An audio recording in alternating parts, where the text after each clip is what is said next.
നീ മര്യാദക്ക് ചിലക്കാതെ video call വന്നു. വരാം.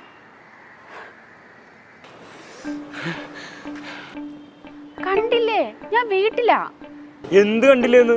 അതിന് ഈ സ്ക്രീൻ മൊത്തം നിന്റെ മോന്തെ അറിഞ്ഞിരിക്കണേ. നീ ആ സൈഡിൽ നിന്ന് കാണിച്ചേ. നോക്ക്, നീ അപ്പുറത്ത് കാണിച്ചേ. നീ ആ ബാക്ക് ക്യാമറ കാണിച്ചിട്ട് ചുറ്റും പതുക്കെ കാണിക്കടി. കാണിക്കാം.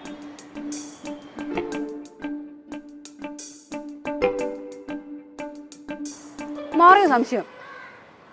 കഷ്ടമുണ്ട് കേട്ടോ ഇതൊക്കെ. എടാ ഞാൻ സംശയിച്ചിട്ടൊന്നും അല്ല, ഇതൊക്കെ സ്നേഹക്കൂടലുണ്ടാ. നീ എന്നോട് പറയാതെ എവിടെയും പോയെന്ന് പേടിച്ചിട്ട് പറഞ്ഞോളാ.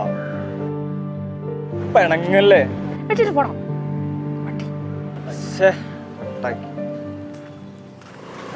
എലി പ്ലീസ് വണ്ടി കയറ്. ഇല്ലെന്ന് പറഞ്ഞില്ലേ? ഇത് നിന്നോട് സ്നേഹക്കൂടുണ്ടല്ലേ, പ്ലീസ് ഒന്ന് ക്ഷമിക്ക്. പറ്റത്തില്ല ബി. പറയുന്നൊന്ന് cake please. എന്നോട് ക്ഷമിക്ക് പ്ലീസ്. എന്റെ ആൾക്കാർ കാണുന്നുണ്ട്. ഒന്ന് എണീക്ക്. നീ ക്ഷമിച്ചു എന്ന് പറയാൻ എഴുന്നേക്കൂല പ്ലീസ്. മനസ്സിലാ നാണം കേട്ടോ. ഒന്ന് എണീക്ക് അബി.